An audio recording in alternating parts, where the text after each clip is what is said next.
Hello, welcome here everyone. I'm very excited to dive into a day of crowning champions as well as onto the Splatoon battlefields. Very excited to be here with WSSEA, who we are going to be having a lot of fun with. WSSEA action. My name is Orbital, with me is Spicy. We will be your casters for the upcoming semifinals and grand finals. Spicy, how you doing today?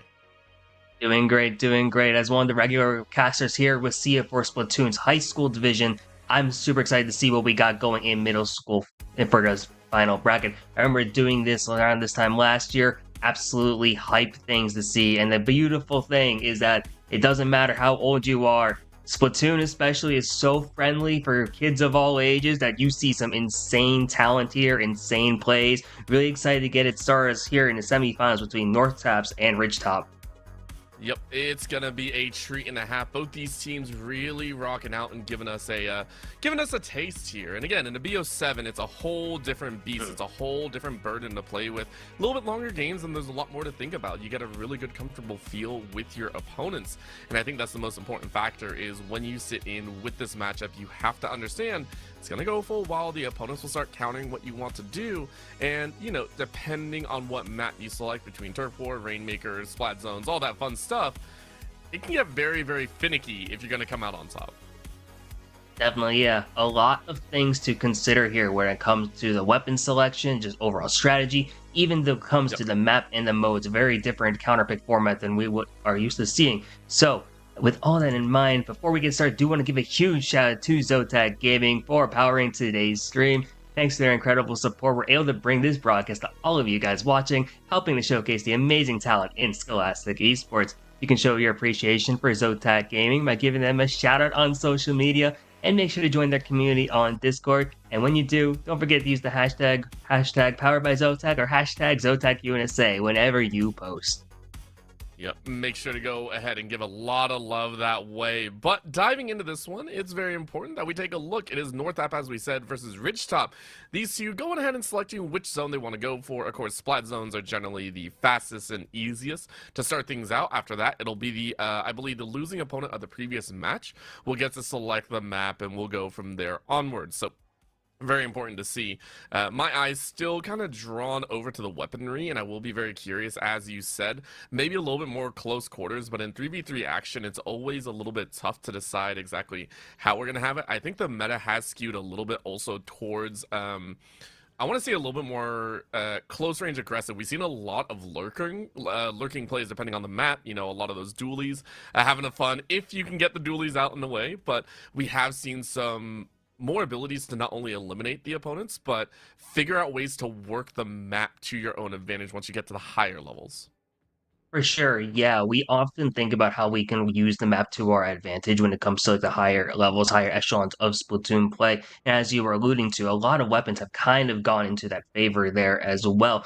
When you think of maps with a lot of verticality, we tend to see a lot of the buckets, the sloshers, which are really able to maximize that area effect damage, as well as having the ability to arc the shots, kind of. So I'm really curious to see what we have going into this. Splat Zones for Game 1 on Umami Ruins. 2 zones to capture in order to control the objective. Real excited to see what we got coming in, at least from the comp side of things.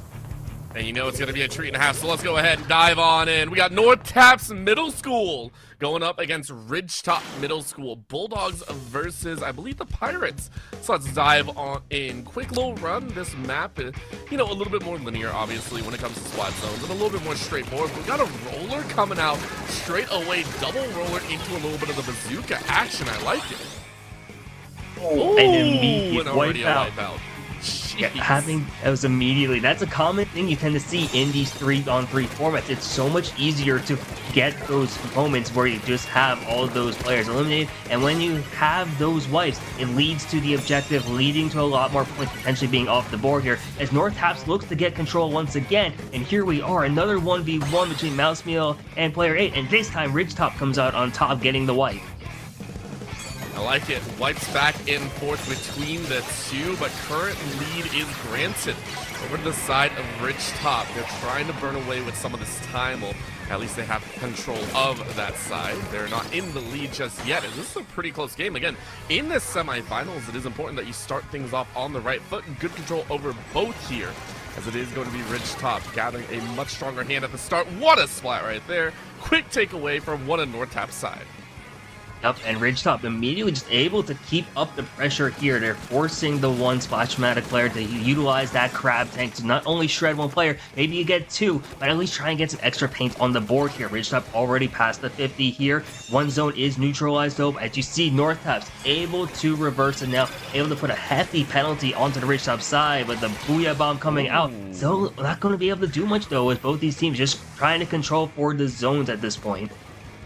I feel like they are definitely playing just for a little bit more time, trying to cover up their own, but that's a loss on both ends. Battlefield's being fought over here, and it will be a quick wipeout over on the side of Ridgetop, so Nortap's getting a little bit better lead, and I love this confrontational, straight-up play that we're seeing here. No side angles, nothing of the sort, just good old 3v3 action on top of the points. Oh. That was real good there, using the bombs to advantage it. One of the best things you can see from Splatoon play is how do you utilize those bombs, as Nortap's does take the lead. Red Raider, unfortunately, here with that Kraken, not able to put a lot of paint on the ground here, as you do see Ridgetop losing that lead. Big moment, though, as Ridgetop getting a wipe once again, and with the wipe, you get advantage, and you should be able to control the zone here and see how they're going to be able to navigate this penalty. Really, really nicely done, though, by Mouse Meals, by the way. That snipe slowed down all the action from Nortap's. Another little shot off on the backside. Booyah Bomb taken away and forcing a split, allowing the rest of Ridgetop to get some of those eliminations. So far, good control with the penalty already down. It is going to be a little turn of the eyes here. Ridgetop eating into the remaining 50 that they had to deal with. Winning the lead is so massive there. Having to protect the jump as well. Great team play from Ridgetop here. Finding another wipe in the process. Now able to snowball with his zone here. Potentially having another special here online as a clock is starting to tick. Super dangerous. 10 left. There's got to be a turnaround somewhere. However, with that elimination earlier as well, I don't know if there is time. So Ridgetop will take game number 1. A little bit back and forth to start, but since then, very, very powerful. Ridgetop Middle School looking better and better here at the opening. Yeah, and the big part of that reason for them winning is just the fundamental play of Splatoon, which, aside from putting paint on the ground, it really just comes down to win your fights, you're then able to focus on the objective there. And you saw it multiple times, just finding each and every opportunity to get those wipes and also force Nortap's into some inopportune situations, not using optimal strategies there as they keep getting staggered in. Ridgetop just had a consistent numbers advantage for enough of the game so that they were able to just put on constant pressure there onto Nortap's. And I love their control of the center, by the way. As we rolled past about the halfway point, I think we saw a lot of contention right around one of those battlefields. And essentially, it didn't turn into them holding 2. It held 1, and then they just constantly kind of turn over the second. And they were just like, that's going to work the best. I love their ideas there. And if that was what they were wanting to do, it was very, very effective at the end of the day. Will it continue to be effective, though, is a big question depending on the map type. Obviously, different maps require you to do different things around the side. But so far, very aggressive with the early start with how they're trying to take these sites. Looking into map number 2, quick question over to you, Spicy. What do we expect to see with the weaponry? Are we going to see a shift? Because obviously the roller felt very dominant on splat zones, but in other situations, it obviously, like, you want a little bit more functionality instead of just painting the corners, right? For sure, yeah. We're actually going into Rainmaker Undertow. So Rainmaker, in comparison to Splat Zones, is a much more fast-paced, aggressive mode where fighting especially takes place a lot more across the map. So weapons with mobility are going to be of the most importance here. And while Roller does get like the notion of being like good in terms of mobility, in terms of just being able to roll and paint at the same time, you often favor that out in terms of like other shooter weapons, but you also do see the flip side where teams will just play whatever they feel comfortable with. So I wouldn't be surprised to see anything either way here, as you do see a paintbrush come out from the side of Nortap's. Meanwhile, Ridgetop rocking something very similar, but notably having that saucer deco there, the blue bucket there, which does have a very good entryway with that special zipcaster. All right, Rainmaker is up. Let's see how it goes. First burst going the way of Ridgetop, but it's a wipeout. And some baby Ridgetop once again off to the races. Immediate wipes, and once again here, deja vu of what we saw in game 1, and this time when you get the lead, especially here, you're able to get this objective, and North Cap, so once again, it's just one member up. Suddenly, it's 2 wipeouts in 40 seconds. Ridgetop is taking the snowball heavy mode here and just rocking it so far on the right side of this map, just trying to see if they can get it up this ramp, potentially end this game in the first minute. That'd be insane work if they can, but that's another sniper too, and they're just pushing. Once again, they never push further than they need to. Tap one, load of a bomb out to slow them down. And it looks like for Raiden, you do have to back away. Multiple shots raining down on you. It isn't going to land, though. And it gets time for the rest of the team there. It's yet a third wipeout. What a move coming in from Ridgetop, who was looking to take this so calmly. And yeah, Ridgetop. Now they go 2 down and they get wiped out in the process, but they took the Rainmaker all the way to the 31, and Northaps has a big hill to climb suddenly, and it's only been about 90 seconds into this game. Northaps is looking again to once again pivot towards this right checkpoint here, which is tended to be seen as like the harder one to push through long term, despite having a faster rush towards it. So I'm wondering if they're going to try and see if they're going to be able to play the long game. It's a matter of seeing if they're even able to get the Rainmaker, because once again, it's in Ridgetop's possession. And you're just not getting through there. What a nice shot, though, coming in. Brutalization as one's up for either side. Does kind of reset the timer, but keep in mind, resets are not what you want if you're North Tap. North Tap needs control. North Tap needs to push. North Tap needs space. Player number 8 stepping forward a little bit further, and they're going to try and work, but no, you run straight into the arms of Ridgetop, and Ridgetop stops you cold. Cool dude, though, with some beautiful shots to try to burst that bubble. Will they get the Rainmaker? That's the big question.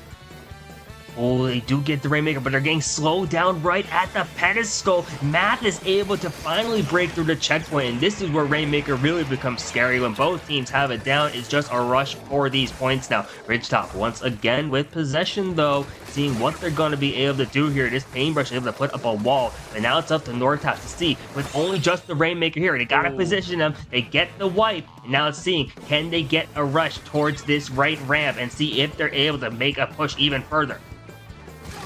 They're trying their hardest, but right now it's a little bit slow. They're all corralled in that corner, which gave time for Ridgetop to actually come back and burst them out. It's a 3-point difference right now. Are you kidding me?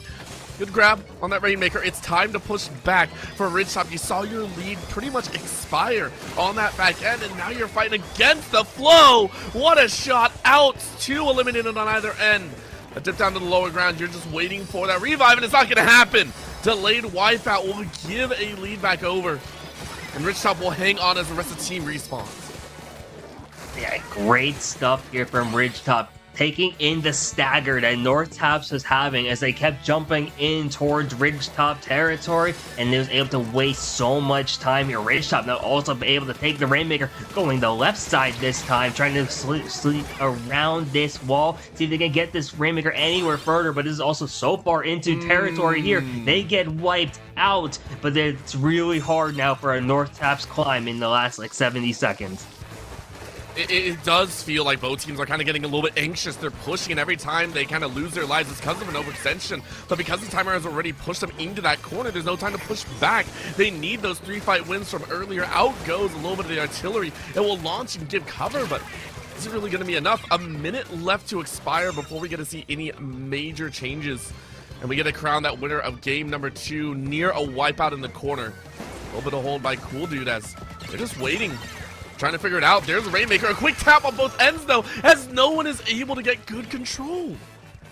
It's so close right now in these last 30 seconds of regulation. The Rainmaker is being so hard to actually keep possession of at this point. The Paintbrush is able to find the wipe once again. Northaps is going to have the Rainmaker here, but it is just the Ridgetop wall now. Able to see if they're going to put one last stop here. Red Raider trying to stay alive. You see Mouse Meal also now looking to be shredded out. It is looking good here for Northaps with only one member up. Mouse Meal going in, getting the sneak though. That will trigger another game-ending situation though here, as Ridgetop able to hold on in what ended up being a nail biter.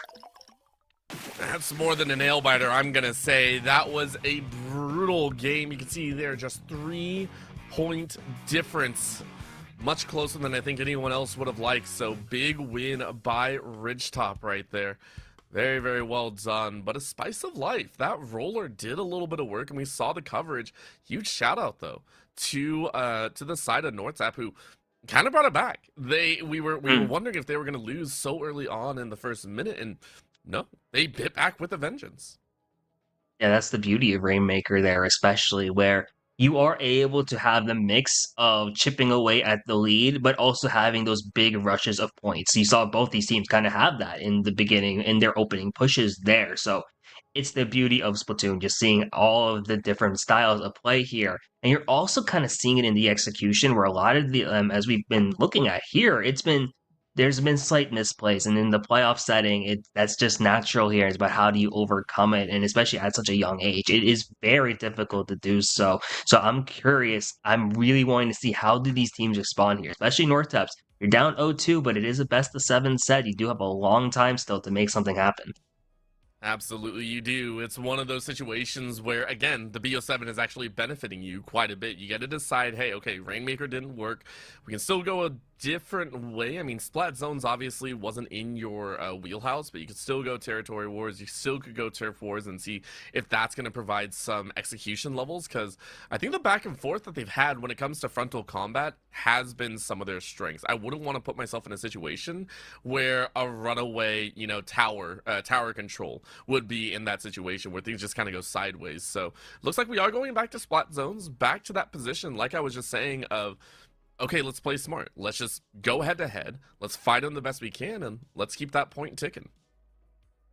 For sure. I'm real curious now what the map is going to be here. When we looked at zones in game one, we went to Umami Ruins, notorious for having one of the few maps in this game which having 2 splat zones. Most splat zone maps only have 1 here, and it makes it a big difference in terms of you play it, in terms of what map are we going to, how are we going to control the game here. We're going to Ship-Shaped Cargo Co., which this one is really interesting here because it is such a small zone. It's such a volatile one here where there's certain specials in the game which are able to capture the zone in an instant here. I'm thinking about the Reef Slider weapons, which I've seen a lot of play in WSSEA overall, as well as Triple Splashdown. So a lot of different ways here. This might be a great instance for these teams to just make it back in. Yeah, I mean, give yourself the best chance. Not only that, it's a little bit more vertical. I love this area because you have some of the elevation changes in there. And again, if we see another roller, I will be a little bit surprised because I feel like the roller gets some of the least usage out of a map like this one, where there's so many verticals you are going around that you have to kind of chase an opponent. But it is going to happen. So Ridgetop, again, playing towards their comfort, very much enjoying, and looks like a roller out on the other end as well, just to cover ground. I don't disagree with this. Let's see if they can pull it off. Straight charge towards the center. No meandering about. Keep in mind, NorthTap have had a very difficult time in the opener. Ridgetop generally has a great and strong opening to start. We see multi-wipes in that situation, but clear lead by NorthTap, who is in the blue this time around. Yeah, NorthTap's actually the one who gets that initial wipe, and that's such a big thing for them here, because Ship-Shape is definitely the map with one of the most snowball-heavy potentials in this game. If you position yourself appropriately, correctly, you're able to just roll these points away, and as you look at the HUD, you already see that NorthTap is about to be at the 50 here. The Booyah Bomb's going to come through, but it's not hitting the zone, and NorthTap's still in control, really strong here. Oh, what a snipe. What a snipe to slow him down. That's your big roller gone. Great lead by NorthTap, who are looking to chase away. 30 left. Another elimination, but on the other side, both teams going down 2-2. There's a 2 for 3. And one more to go means it will be the lead over to Ridgetop Middle School. And none too soon. A wipeout at the very end, but they got a long way to go. And Ridgetop, though, here, no penalty to work through at this point, and a big penalty now onto their NorthTap side. This is a thing about Ship-Shape. If you can always just reverse what just happened to you here, it's a matter of just, can you stay alive at this point? NorthTap has evened it up at 2-2 apiece briefly, but here we are. Ridgetop is going to be into a penalty now. Both these teams are in their penalty zones, so now it's a matter of seeing what are we going to do to work our way out of it here. Zipcaster is online from the side of Ridgetop, so now that they have a lockout situation here as well, they might be able to put some big damage here and really prevent NorthTap from coming back in. It was such a quick turnaround as well, so really, really impressive from Ridgetop. Bomb goes out just to give him a little bit more time, and also find the elimination. Cool Dude very low, tries to get on top of the point. It's going to land in the zone, but not be able to hold it. But there's the tap on the backside. Raider goes ham and wipes out the rest. It's control for Ridgetop Middle School, as that is North Taps, who have been defended against yet again.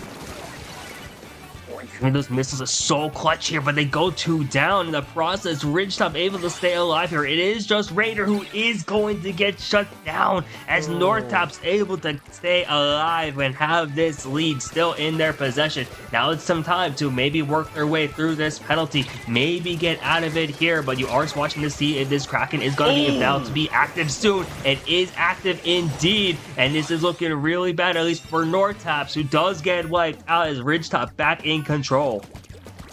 I'm not sure about that frontal 1v1 that we saw North Taps try and take. It's not optimal right now. You've done so well playing together as a team. A little bit of Booyah Bomb on the corner just to deny your opponent. You do! You locked them away! You get a second on the side! Are you kidding me right now? A double in here for the man on your screen. Make it a wipeout! What a star show, as Ridgetop are looking for yet one more. All they need is to hold for another 20, and they will be good. But the fight is on. North Taps, frustrated about that loss. They'll turn it around and control that point. It is yet again Ridgetop who have to slow things down. And again, that timer, that delay is so long on both sides. Penalty is a big thing to really note for here. All eyes are on North Taps at this point. Can you work your way out of this penalty? And Cool Dude and the rest of this team, I want to see them position themselves up further in front of the zone. Really start protecting it. Really make sure this Kraken can't do anything here at this point. It's not going to be able to capture the zone by itself. It's a matter of seeing, can you work your way out of this penalty? They will be able to do so. It is just a block here as well. The lead will change. The wipeout is secured, as North Taps is the only one up alive here. It is just math with the Custom Junior, and North Taps will get on the board here in this set. What a massive fight at the end. It came so close. A small turnaround of 4 towards the end, and then a flip back. Well done to North Taps, who this time around scrambled a lot better. They're in the mid game. I was a little bit worried, right? We took a look, we were watching, and it just felt like Ridgetop were getting the better of a lot of these exchanges. We saw them constantly getting, you know, the doubles into the team wipes and everything. And yet North Taps fought back so hard. You called it out earlier. That Kraken that got very, very little damage down, got very little coverage on the paint scale. It felt so lackluster, and that's because North Taps were ready for it. Really, really well done to make this a series. Yeah, one of the biggest things I've noticed in terms of just overall gameplay is that North Taps in the first 2 games, they kind of had this issue where they got clustered up with each other multiple times, which kind of led to all those big wipeout moments. And then when you have a weapon, or especially from Ridgetop like that Kraken, it really does thrive on having all of your enemies just really close to each other, because then you're just able to secure all of those picks multiple times, especially in the zone where each splat leads to extra paint. That could have been disastrous, but North Taps spread out a lot better here, and especially in a mode like this, map like that, where it is pretty easy to get clustered. Big shouts to them for making that adjustment, and one of the many things that they did to get on the board here, and they are replaying like the higher seed that they are now. This set still has a lot left to go. Yes, it does. I'm excited. I've been hearing also in the tournament play, because keep in mind, this is the semifinals. We're rolling straight into the grand finals afterwards.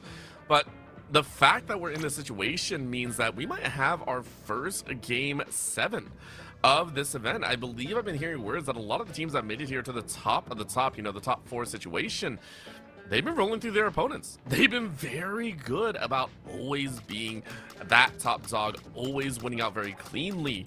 So to see a back and forth like this is making me very excited. You can go ahead and see the swap through a lot of these stages. Sounds like for the side of Ridgetop, they want to go right back to the Rainmaker. Ooh, interesting selection here. I'm real curious to see what map it is going to be at this point, because the map, I think, is the most important thing when it comes to how do you end up playing this mode. A lot of different options that they can be picking from here as well. And you are going to see Manta Maria. This is a map mode combination we see all the time in with SEA's high school division. I'm not surprised to see it come through here in the middle school as well. And I'm super interested to see how this plays out, because this is one of those modes where map mode combinations where there is a lot of volatility here, especially in the verticality up in mid, but also just able to secure the first checkpoint incredibly quickly. And then from there, hold it forever. As we go ahead and get on in. Eyes out, so Ridgetop onto that Alpha team again. Will be in the orange. Blue will be North Taps once more. We'll see how it pans out. And I am curious again for the roller, for the Rainmaker. We saw explosiveness from Ridgetop's side. I do wonder if they're starting to struggle closing out games, because in game 2 even it looked a little bit rough in terms of them really being able to get over that hurdle. Right, it came down to the very end. I am curious if they're starting to wane a little bit and get a little bit scared about being able to close out a game, being able to kind of keep with that pace throughout. But this game 4 should give us that answer. We are in the semi-finals here. We'll see if it works out. No roller on one. Whoa. Control with the paint guns on both ends. Very snipe heavy this time around. Yeah, we have focused on comps now, which a lot more paint. So we're going to be playing faster just by looking at what weapons we have here. The weapon with the most range is actually going to be on Ridgetop's side with the Splattershot Pro, as well as the Slosher Deco, the only mid-range weapon we really have here. Both these teams rushing in towards mid. North Taps once again is able to secure the opening advantage, the opening wipe. They should be able to get checkpoint here uncontested as well. And here we are once again, North Taps with the lead. Quick rush in. North Taps really biting back in another elimination. What a splat at the end. Destructive work coming out, but right back on the side, it's Raider yet again. Raider has so far impressed me for the side of Ridgetop. In multiple instances, we've seen them be the last kind of shooter and the last member alive to keep the team, kind of moving through that position. I gotta give them a lot of credit for that, but they don't get as far as they would like, as that's a quick splat back, and North Taps are back in control. Ooh, and popping the bubble there actually leads to the wipeout. So immediately after Ridgetop tries to get a push going, North Tap's able to respond, and they have the crab tank right behind there as well. That could be an early game, and North Tap suddenly have tied up the set. Just like that. Spicy game 4. All puns intended. Pace is so good for North Taps right now, who have not only swung the series back to an even state, but taken all the momentum, it feels like. It really does feel that way. And you could see it in game 3 where it was a grinder there pretty much, where it was a matter of back and forth, especially at the end. North Taps, it was a matter of just 2 plays, it felt like here. And that last one there, especially it was a matter of contesting for the bubble there. And the thing about the Rainmaker bubble is that it does do a lot of damage. It will spot players out. And you saw Ridgetop with not enough players there. North Taps had the numbers advantage, led to an easier pop. That just led to a Ridgetop wipe, and that was just insanity. The execution on North Tap's end, and to win on a situation like that in such emphatic fashion, this is such a momentum boost, and suddenly this best of 7 has turned into a best of 3. And I'm wondering how this is going to change. So far, we've only had 2 different map types, Splat Zones as well as Rainmakers. We haven't really, moved out from there. And granted, there are 3 other map types that are available for legal play here. I believe Turf Wars is one of my personal favorites, just being really annoying with that. But Tower Control, Clam Blitz. Obviously, Clam Blitz is a little, I think a lot of people dislike that one, of course. But, if we get it, we get it at the end of the day. There's still so much action to be played, though. I want to see them kind of stretch themselves out, because I do feel like right now for North Taps, North Taps back on the yellow. Ridgetop specifically, I feel like they've lost so much momentum, and they're probably losing a little bit of confidence in their own individual kind of splat plays. Yeah, you could kind of see that, especially when there's big moments like in the last 2 games, which really swings a game in one team's favor here. Ridgetop was up 2-0, and they were the underdog coming into this set. I believe they're actually been underdogs pretty much the entirety of this tournament, the only lower seed to actually make it out of round 2 there and into the semifinals. And suddenly, yeah, after being up 2-0, now it's like, okay, what do we do now? We're tied 2 apiece. But a lot of things can still go your way here. I really would not be surprised to see them run it back. They've been good on Rainmaker before. They know they have the potential at least to make something happen. Just a matter of seeing, can they close things out? I also wouldn't be surprised to see, especially if we go into those last couple of games, do we see switch to one of the other modes? Maybe do something like Clan Blitz or Tower just to slow it down, especially after a game like Rainmaker there where it ended so fast. We are going back to Rainmaker Undertow though, and we know that Ridgetop did win this in game 2 earlier. Just, hey, listen, it worked before, let's go ahead and do it once more. And it's always interesting, you know, you talk about other games and other titles, and normally you can't like repick a map in the same series, but obviously when it comes to Splatoon 3, it's optimal. You know, that is a benefit. If you're down, you can go back to a map that you have won before and try and win again. But if Nortaps are able to succeed here, that would be a scary story, because at that point, Ridgetop, you just got overwritten. You just lost out on the map that you won earlier. I don't know if you're going to enjoy it that much. Yeah, this is a big do-or-die situation here for both of these teams, and now you're seeing the teams bring back similar weapons as we had in that last game. I'm really watching out for Red Raider here on Ridgetop with those Emperi Splat dualies here. We've mentioned it before, and we didn't get to see a lot of it in that last game, but when the dually gets going, the dually is so threatening here, being the best combat weapon, but once again, Nortap's able to find a big wipe here off of the pop, and suddenly, yeah, all the momentum is still on their side.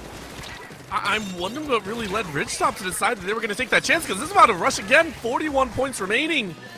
Good stop by Ridgetop. They all respawned and were able to kind of fight back, but what a devastating blow so early on. Ridgetop now fighting from behind as they'll go ahead and get a splat out instead. Great elimination there, but Nortaps, you're ready to rock and roll if you get the chance. There's going to be a couple of the ultimates being dropped here. Good splats all the way around. 2 more down. It's a rush coming in from Ridgetop, who are trying to get the checkpoint as well. Yeah, it's big AoE damage here from Mousemeal, who is holding this Rainmaker here. It's a matter of seeing, can they hit out Matt and this other player? Player 8 is taken out there, and now it's a matter of, can they get through on this red checkpoint once again that they are aiming towards, but Mousemeal is going to have to get pushed back. A lot of Nortaps is now collapsing on in, and suddenly Ridgetop not able to convert. Nortaps with a pop, and they're going to be out of the Rainmaker again one more time. How quickly are they going to get? That's Raider down, number 1. That's Red Raider down, number 2. There's only one Ridgetop member to hold him down, and they're not going to survive. That's going to be it. That's going to be game number 3. Slamming on down, Nortaps. 1 game away. And suddenly, this set has been turned on its head once again, and you just look at how those last 2 games ended, and it really just comes down to just how it started. It just comes from that popping of the Rainmaker bubble. After all that, it's just a lot of points just goes in favor of Nortaps. Oftentimes the game here, now from Ridgetop, opportunity to pick the mode. I would love to see them get off Rainmaker here, especially considering how those last 2 openings have gone. Yeah, but the thing is, I'm not even confident in their splat zones anymore. It's been so difficult for them to really find the fights, and I have to say, the speed at which they're turning over, we talked about that early bubble pop and just losing 2 so quickly, it really does feel like they're getting a little bit too antsy. If you can find a game mode that slows things down, really, which I say that with all the love of my heart. Anyone that plays Splatoon 3, obviously you're not going slow, but if you can find a way to, I want to say, force the likes of Nortaps to somehow slow down their engagement, slow down a lot of their aggression, maybe you can build up some time, because right now you're basically losing off of 3 fights and it's just over. It really does feel that way, and especially just, it feels like 3 fights in the last 2 games alone has switched the entire set in Nortap's favor. I would love to see Ridgetop go like Clan Blitz here even. I know it's like especially not exactly the most popular mode, but when we think of a mode that slows things down, it is Clan Blitz. The one where emphasizes team play the most, the one where it emphasizes control of the map the most, probably outside of Turf War. It's just one of those things where you need something to change up the pace. Yeah. Really, any of the other three modes that we haven't gone into yet, I would love to see Ridgetop either do that, or maybe they have something up their sleeve here just to really take us in. We see us going to Turf War. I like this here as well, because unlike the other modes where it's taking it from 100 to 0, you are forced to play 3 minutes here, and you have a Yeah. lot of time to work with as a result. And I also feel it will give a little bit more benefit over to Raider and Red Raider. These two I've been watching, kind of go back and forth in the elimination game and the Splat game against North Taps. There are some key moments in games 1 and 2 where I was calling out Raider and Red Raider. These two excelled in finding these doubles and sometimes even the full wipeout. I really want to call back to them if we go into the Surf War. I want to see them really take over. Going to Bluefin Depot, not a bad map. Very comfortable in that kind of positional game. I want to see the lurks. I want to see the dualies. I want to see those fights because this is the one game mode that not only it's enough space, you have to play the full minutes and all that stuff, but finding splats, finding those eliminations benefits you far more than any other objective in the game because that's what Turf Wars is about. Cover it with paint. Eliminate your opponent, though. You eliminate your opponent, you get more of their turf. Yep, and the timing of everything is going to be of the essence here as well. Yep. You often see Turf War games notably defined in the last minute of play, where a team, despite losing the first 2 minutes, they can still pull it out. You get that big wipe, and then suddenly all you have is just the map to paint over here. And a lot of these teams have shown that their wet players can have those weapons that have such great paint control. We see a lot of booyah bombs, especially being thrown around here. We see a lot of the splash downs as well. And we've seen the switch overall to those faster, higher paced weapons in terms of firing rate. We'd love to see how this ends up transpiring here. Ridgetop now, despite going up 2-0 in the set, are facing elimination here in this one game, and they're going to Turf War Bluefin as the response. I wonder if we're going to get the haul out of the paint rollers again. We saw it back in game number 1, but this one obviously, like having a paint roller is not a bad thing. Being able to cover more ground, being able to really get all the nooks and crannies, I'd actually appreciate it. I think at the end of the day, I don't remember who ran it on either end. I think it might have been Raider or Red Raider for that team, and on the other it might have been NT player. But we'll see if they go ahead and rock it. Eyes out as we go ahead and get Ridgetop once more on that yellow and North Taps on the blue for the possible victory. It's a paintbrush this time, so maybe a little bit different, but yeah, full shots raining on in for North Taps, really going for the no, we're eliminating you. Yeah, North Taps here with one of the most paint-heavy comps you can have, with the exception of repeating weapons here. Meanwhile, you have Ridgetop with a lot more combat their arsenal. You see this Octobrush, especially first time we're going to be seeing it here today. A bit of a balance between the paintbrush, the ink brush, as well as the roller in terms of just having that kind of mix. Immediately seeing that North Taps with an early advantage in terms of those numbers. Ridgetop, though, has those two specials in play as well. Matter of seeing which team's going to be able to make the use of their specials, and we're only about 35 seconds into this game. A lot of stuff will be happening. And clean paint shots coming out as that's a quick elimination.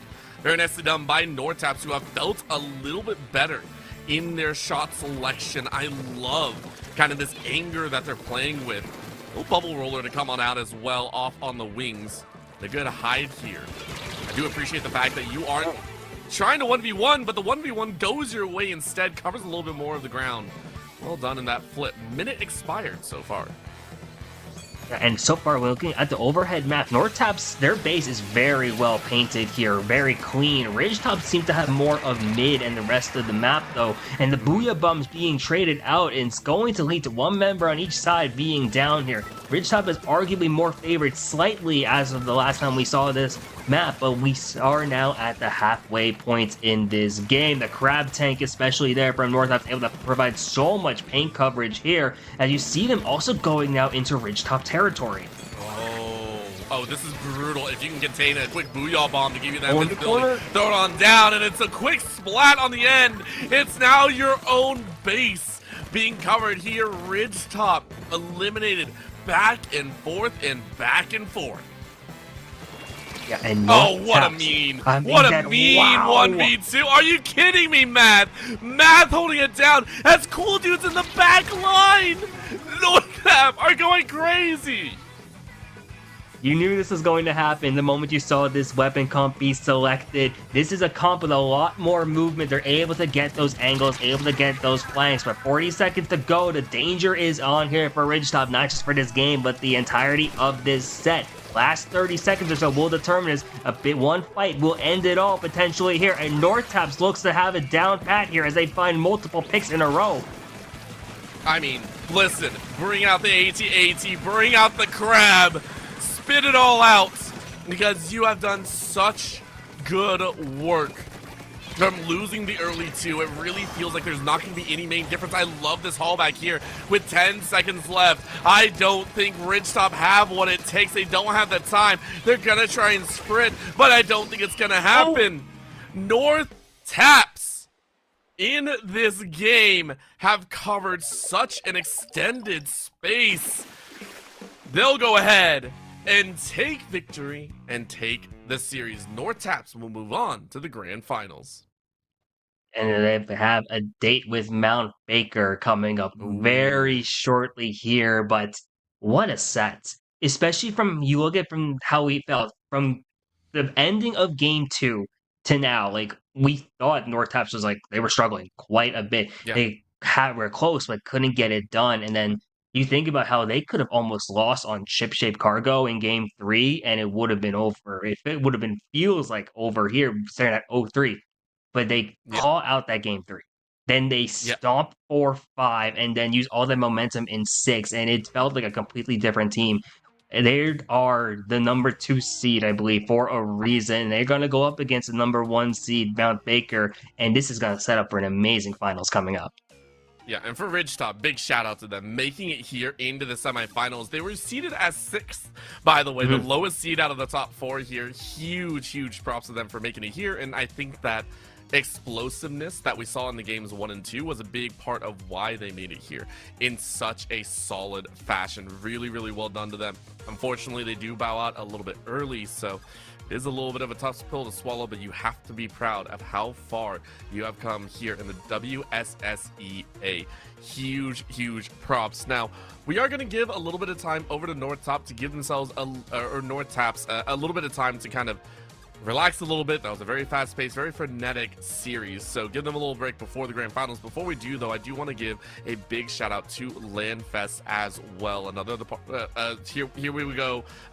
We'll talk about them a little bit later, but just want to give them a quick shout out. We'll go to a very quick break. When we come back, grand finals of the WSSEA Splatoon 3 Middle School Tournament. Don't go anywhere.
Hello, welcome back, everyone. We are here for the grand finals of the Washington State Scholastic Esports Association Splatoon 3 Championship. Spicy. We had a very action-packed previous series, and now we got to get to the grand finals. First seed versus second seed. I know it's going to be a banger. Yeah, we have North Taps once again here. We just saw what they did in that semifinals. Now going up against Mount Baker, the top two seeds of this entire season, meeting in the finals. You couldn't script it any better. Both of them had a 3-0 stomp in round one, and then pushed the game 6, both of them in the semifinals. Who knows at this point what we're going to be seeing here in the finals?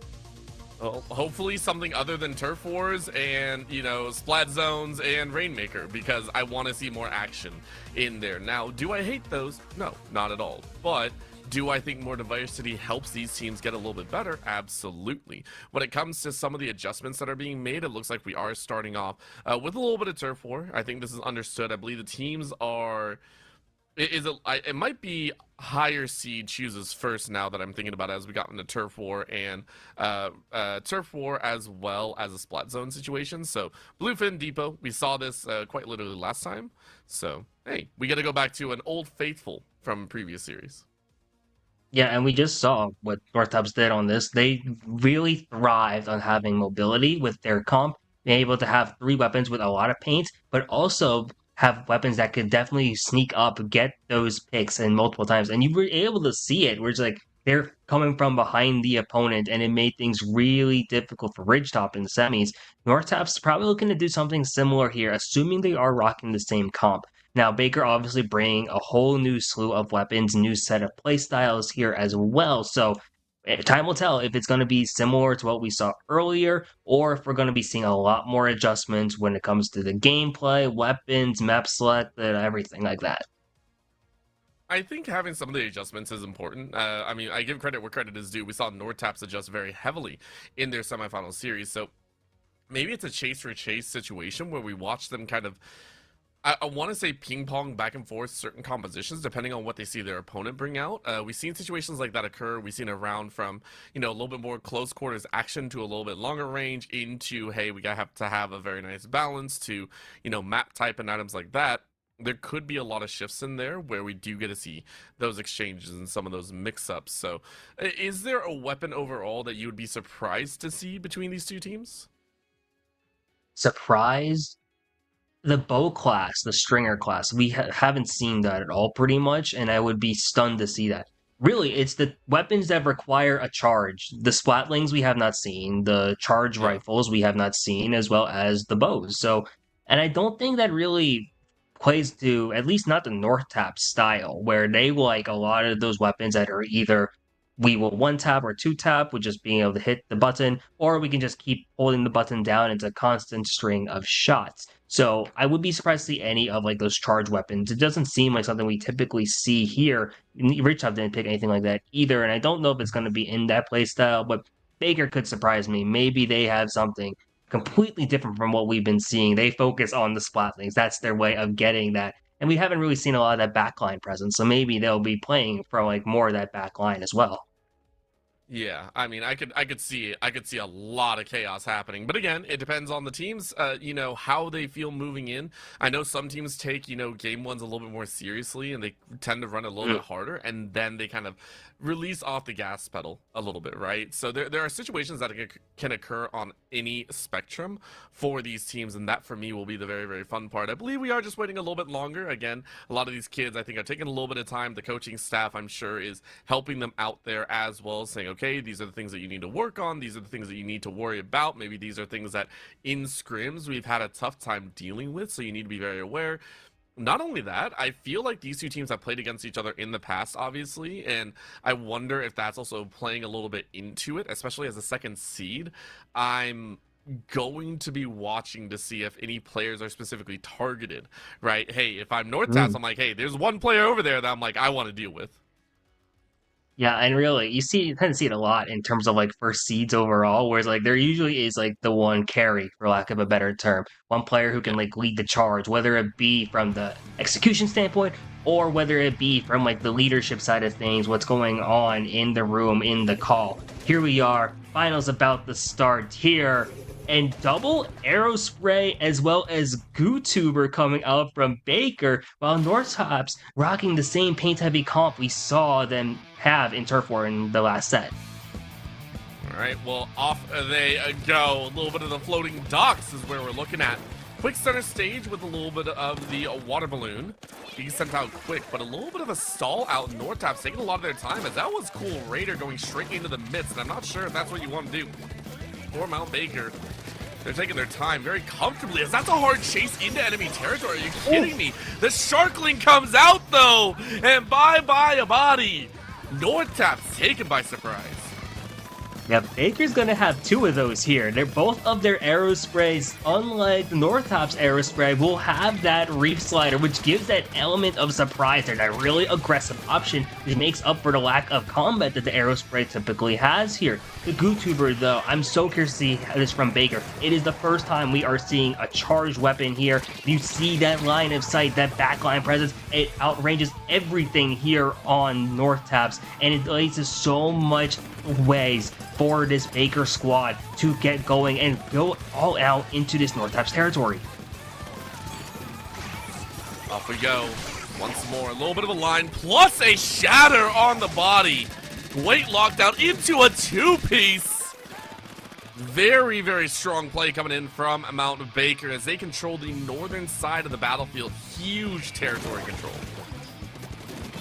Ooh, it's close so far. Matt, we saw, was an MVP at one point here, and the wipe now. Northtaps familiar with this situation, and a lot of paint here are going to allow them to get so much going now and potentially swing it into their favor. Baker unfortunately falling into the water. Instant death there as Northtaps able to get some control and put the danger on briefly.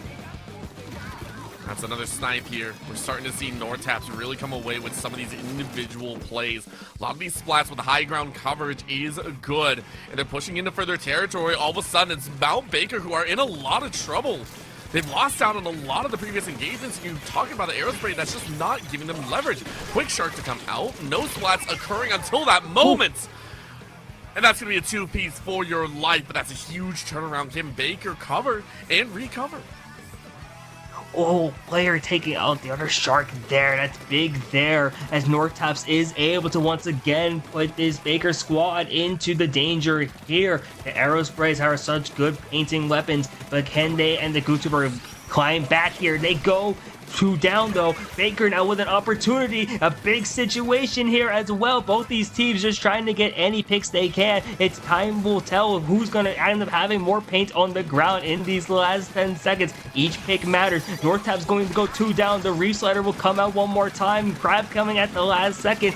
I have no idea who's going to come out on top here. This map that we're about to see is going to tell everything. It's so close it looks like. It does, but what a challenge! Are you kidding me? Baker with a mere 3% over. Those last little pushes into enemy territory really gave it to him. Game one, going to the first seed. And that's just how Turf War is, where we see it over and over again, where the last few seconds, the last 30 especially, are where you see everything matter. You see abilities in this game are developed especially for those last 30 seconds. Literally, the last ditch effort is named coming into play here for Baker, who were in the danger multiple times there, but they were able to win fights and then claw into their Northtaps territory. Those few picks at the end are able to put enough pressure as Baker was able to just get enough paint on the ground, just steal it here in this game one. Yeah, that was just... I mean, they were so neck and neck as well, but the scary thing is for Baker, they were playing with such a, I want to say with a lower output equipment usage. You were talking about some of those sprays. It didn't feel great, right? And the fact that they were able to get away with it is crazy to me. So for Mount Baker, it's a situation where I'm very scared. If they can do that with lower style weaponry, I'm wondering how they're going to feel with some of the better equipment later on if they get pushed, like, you know, kind of backs against the wall. Yeah, and we are seeing some interesting selections potentially here now in terms of what we're going to end up going to for counterpick options. Humpback being hovered over. If this happens, I'm pretty sure we only see this in Rainmaker. So that would be what the mode would be if that is end up being the map selected here. And if it is Humpback, there's a lot of differences in terms of the map geography overall that leads to a lot of different weapons getting some extra usage here. A lot of hills necessarily that you have to look at. Gootuber especially, a Charger doesn't get so much value on here. Reach sliders are able to navigate this too. It's a lot to consider here. We are going to Rainmaker Humpback, so we saw a lot of Rainmaker Undertow, but now it's a different map here for Rainmaker. A little bit more exposed as well. I wonder if it's going to lead to more explosive battles that are going to cause a lot of problems. I don't really think North Taps had that issue from before. North Taps was relatively straightforward in how they ran it. They were very comfortable in, you know, kind of that more section off, not sectioned off, it was more individualistic plays at the end. So I do wonder how they're going to do it. It looks like we do have a color swap as well, so we'll make sure to keep eyes on that factor. It is going to be North Taps in that yellow, and then in the blue will be Baker, so we'll get that adjusted for you. Let's go ahead and dive on into the Rainmaker stage. Favorite so far of North Taps as they've pretty much gone to Rainmaker every chance they get. Yeah, and let's see how it works out here. You see the return of the paintbrush, something we saw in that semifinal set. Baker, on the other hand, bringing the exact same comp, 2 weapons to focus on paint, 1 weapon to focus on the backline, extra support here, and North Taps. You saw what they hear. This is where they thrive. This opening play, Matt is going to be able to take it all the way there, but they get shut down as Baker is able to hold on, prevent the pedestal from being taken.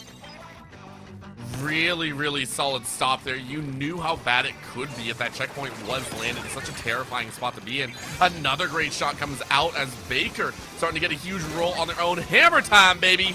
Slap them all down! And it's a wipeout on that edge. North Taps unable to defend.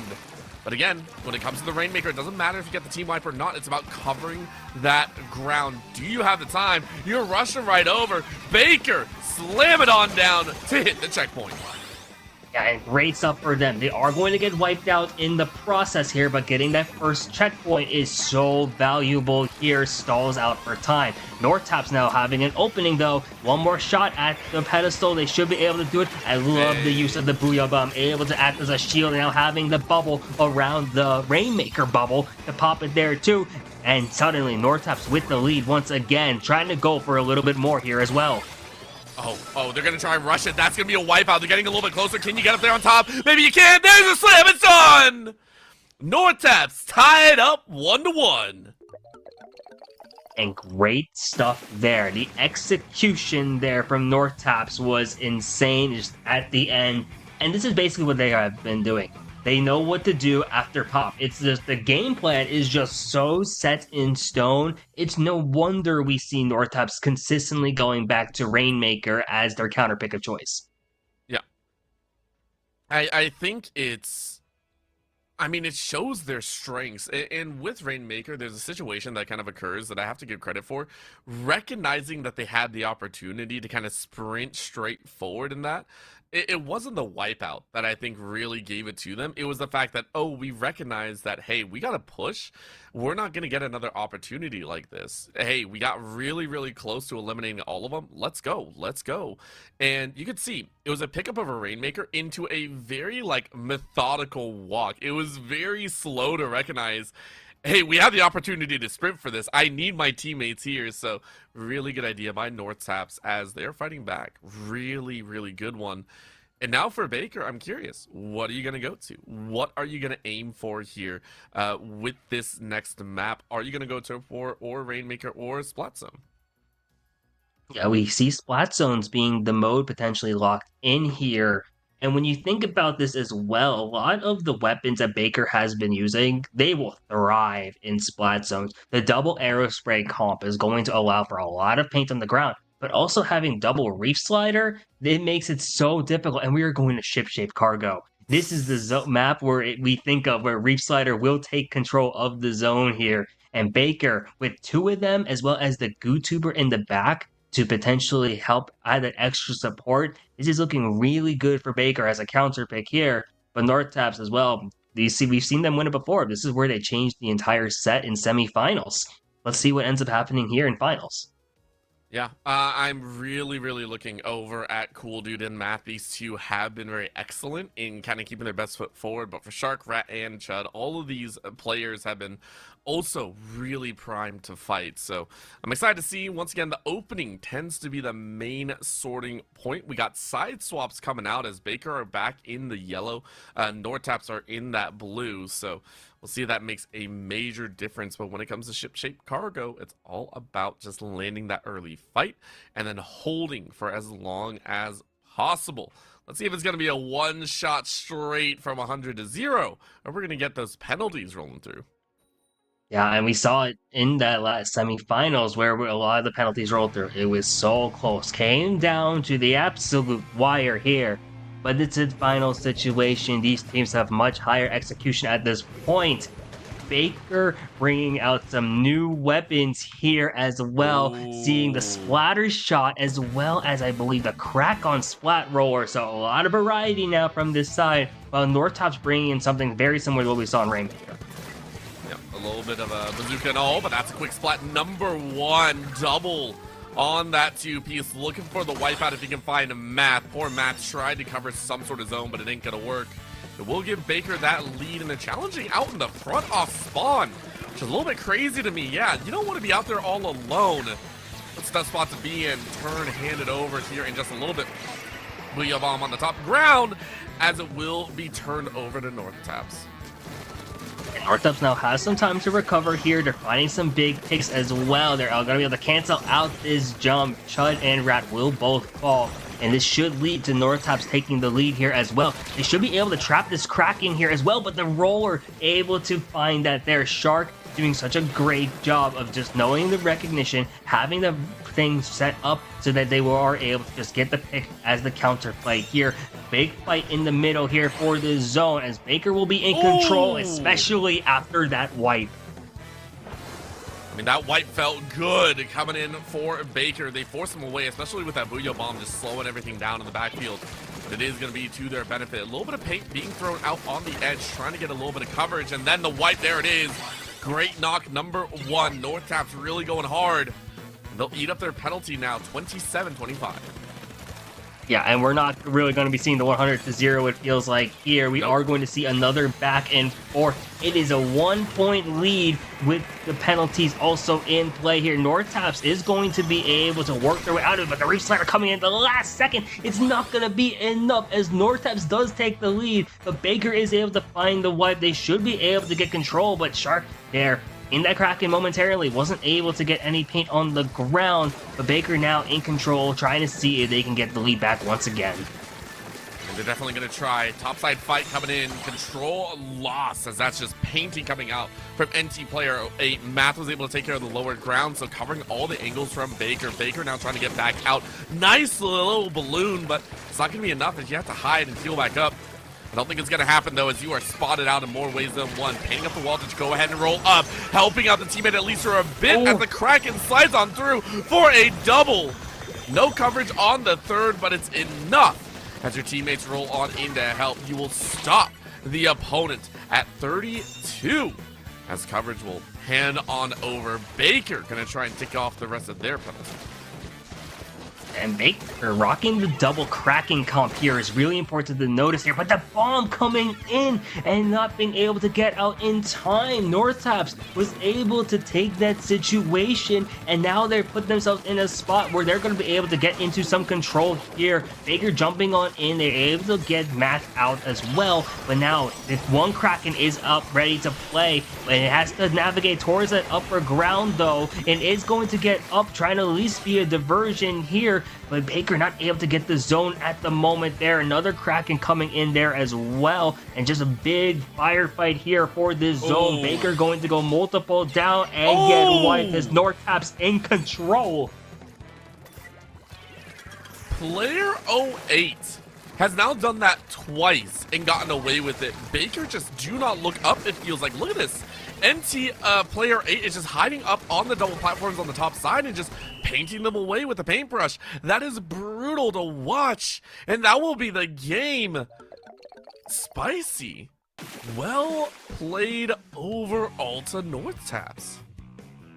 Yeah, second set in a row, a game 3 win on Splat Zone's ship shape for North Taps here. And you know what happened in that semifinals that we just saw about an hour ago here as well.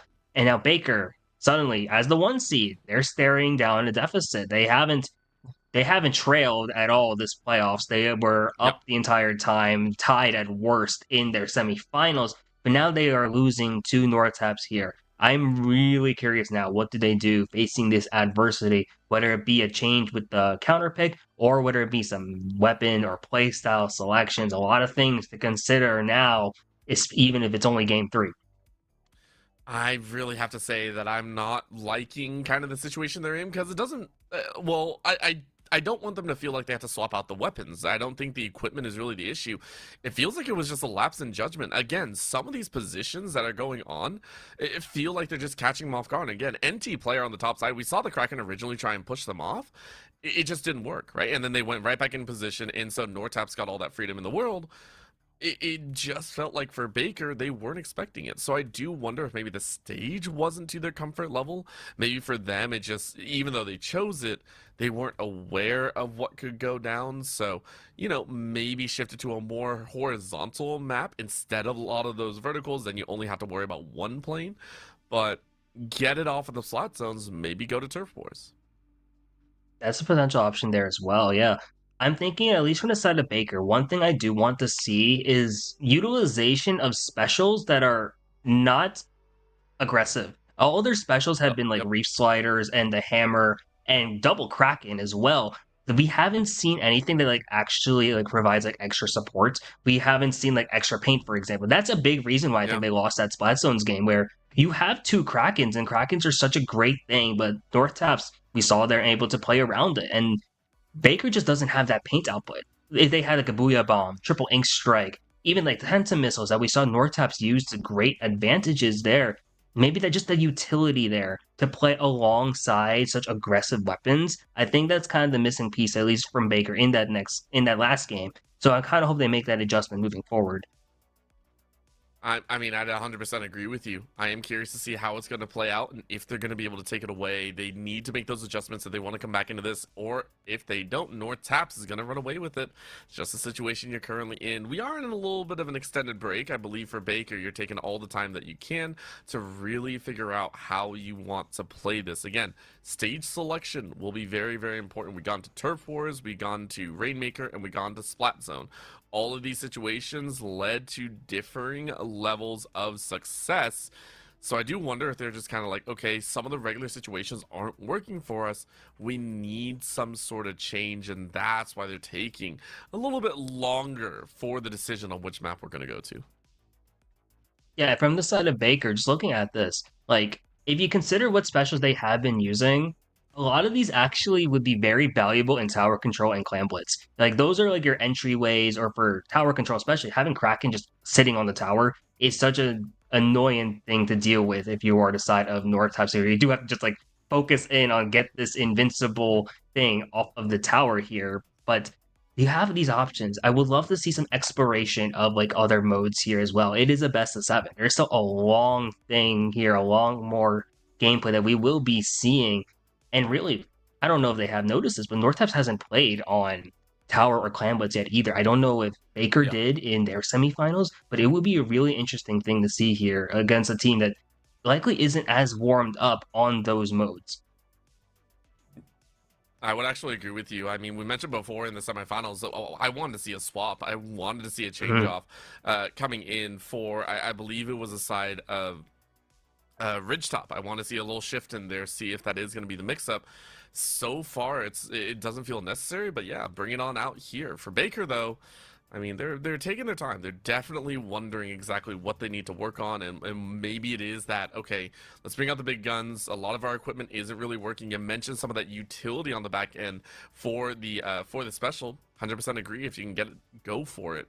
But that can also be done depending on the map state Mm. that they choose. For North Tapso, you're chilling, no big deal. You are just relaxing and making it look like a chill time in the sun, even though you're fighting for the crown.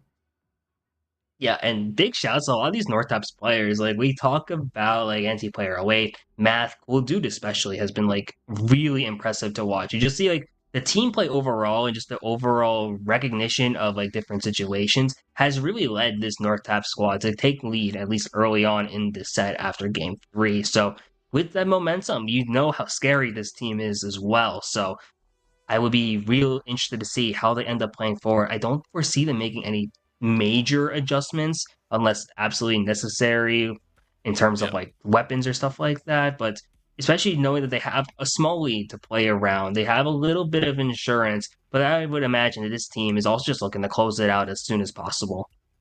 Yeah, give themselves the victory. Go ahead, take that win, be done on the day. I know you've been playing for a very long time, but I want to go back to what you were saying. The team play, the ability for a lot of these players to really hone on in. I mean, they've been playing all year long, and they're just, it's a great, or at least on the split. And I love that they were able to kind of get this chance to play in a grand final situation. And big props to all the players that made it here to the top four and everyone that made it into the playoffs range as well.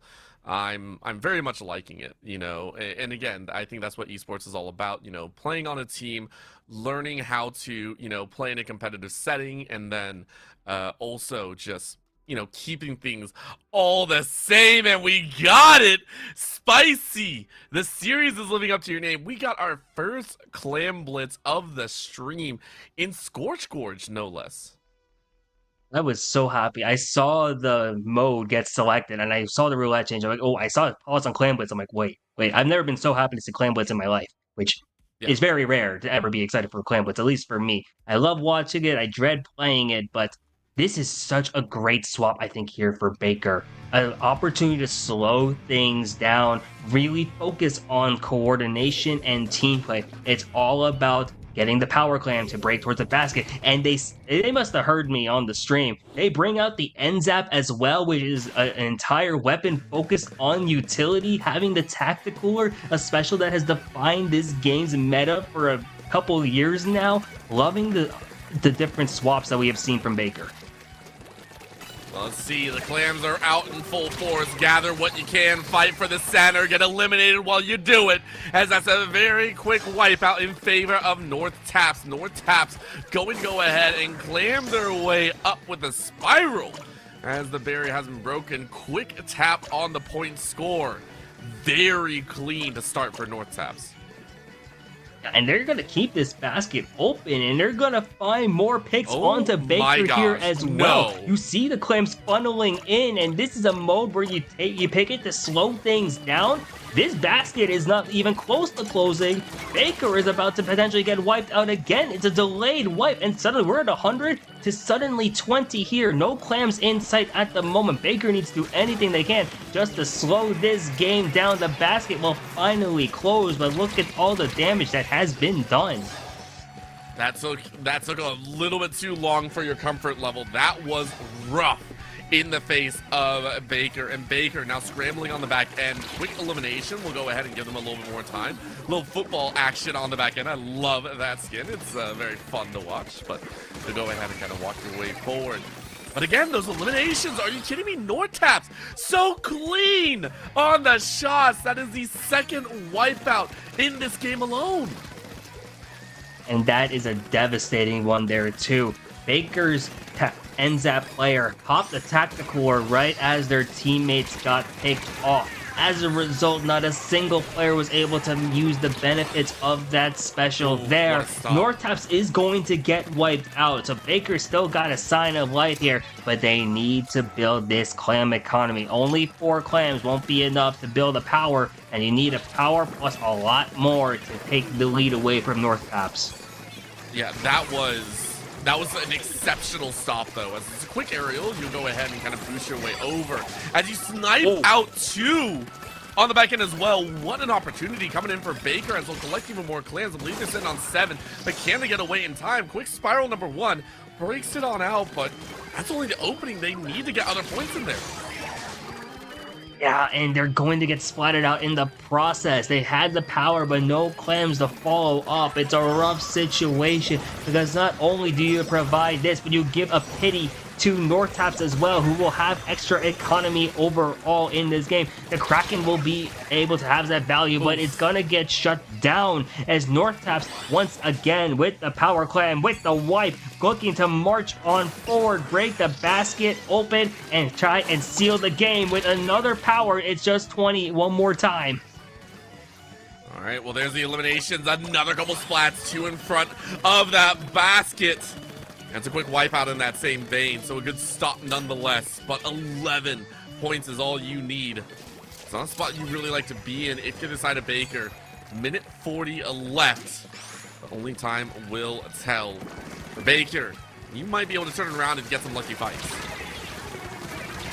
Oh, that's a big white right here in mid. Oh my gosh. And you see North Taps able to stay alive as well as having the power and the bubble in mid. It's going to offer some extra jumps, but with that player shut down, Baker is going to be able to punish this out. But you don't have any clams from Baker at the moment. They need to start building stuff here.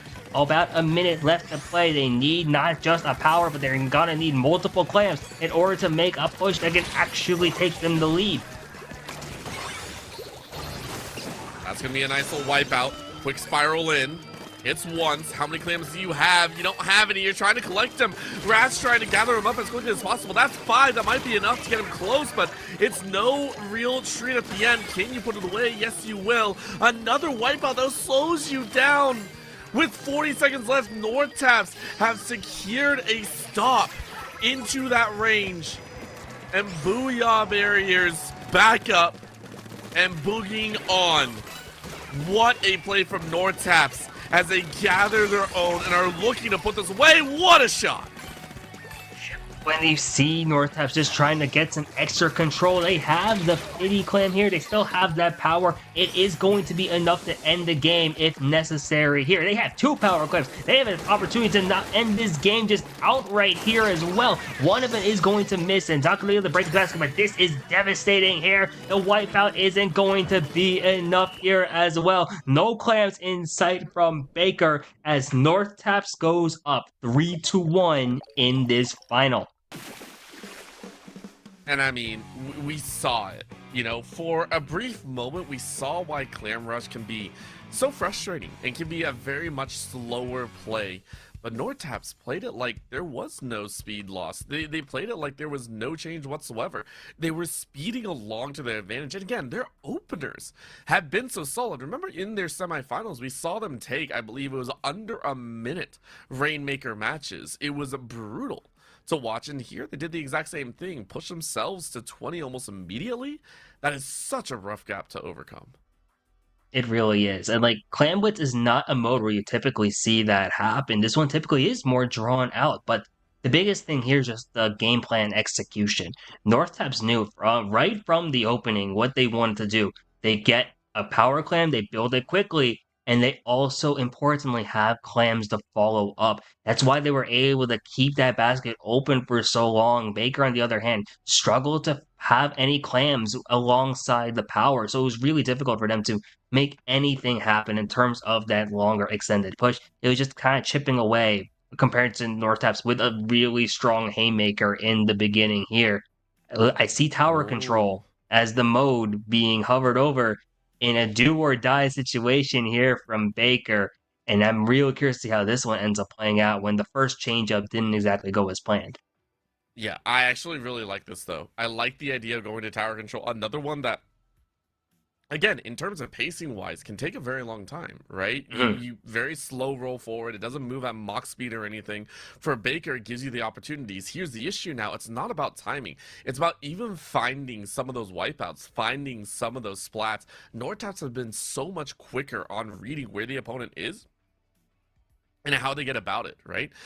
Multiple times we see Baker kind of caught out on left field where they're just like, I don't know where to go. I don't know where I'm supposed to go. And, you know, running straight into the opponent doesn't work either. North Taps are playing this chaotic style very, very well. Yeah, and it's all just in that opening. We see it all the time. It doesn't matter what mode it is or that chaos just wreaks havoc in the beginning there. And it leads to just this.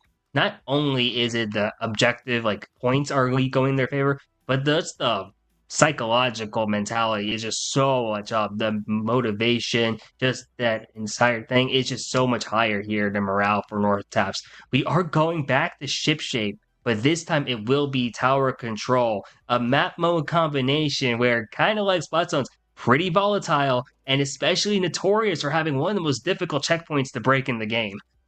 Yep, some of those choke points are brutal. Like that is Mhm. all we are going to say. The choke points are brutal in this situation, and there's so many ways to kind of get tagged out, I guess is the best way to put it. But honestly, as difficult as it is, I'm going to assume that Nortaps have an answer, right? Like, I'm going to assume Nortaps are like, yeah, we got an answer for it. We're not worried. We will have the win. And they're going to try and end this very, very quickly. If they're able to, that's a huge dub for them. And they will be the champions of the WSSEA Splatoon 3 playoffs. They may be looking to be the champions in a fairly dominant series. Yep. And here we are, potentially the last game of this WSSEA Middle School Splatoon Finals. Baker with the notable swap, bringing back the double arrow spray, but also having that Flingza roller there. Different roller here with a lot more focus on that flick and extra range. They are going to have that tower pushing up forward towards that first check, but they get wiped in the process again. And North Taps will one more time have an opportunity to do something, and that junior, Matt, has the bubble as well, which gets so much value here in power control. No! Matt, what a play in the mid! Checkpoint one already done! That's a second wipeout! Matt says equalize this! And tosses 3 more! Checkpoint still rolling! Yep, methodical play there from Matt, putting the bubble in the middle as a diversion, as the tower is going to break that first check. The wipeout again, though, is going to make this second checkpoint uncontested, and the bubble is right there as well. This checkpoint should fall, and Northaps with a lot of momentum on their side, finding another 2, trying to find 3. It's going to be the wipe that gives Northaps the championship here in this WSSEA spring season. Are you kidding me? There is no luck involved in how Nortaps just put that away. 4 team fights in a row and 4 wipeouts alone. And you talk choke points. You talk choke points, Spicy. Quite literally, Nortap says it's a choke for who? That last wipe was so clean.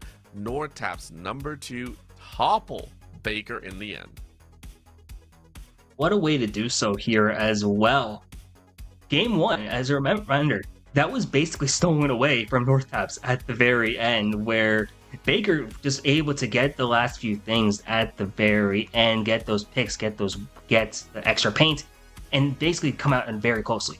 Every game after that, though, you saw this Northaps squad so strong, and you see why. The game plan is just so masterfully created and executed in every map mode combination. We went through all of it, which is amazing to see, and they showed success in everything and with the exception of the last 20 seconds of turf war. But it's been beautiful here, a well-deserved victory from this Northaps squad.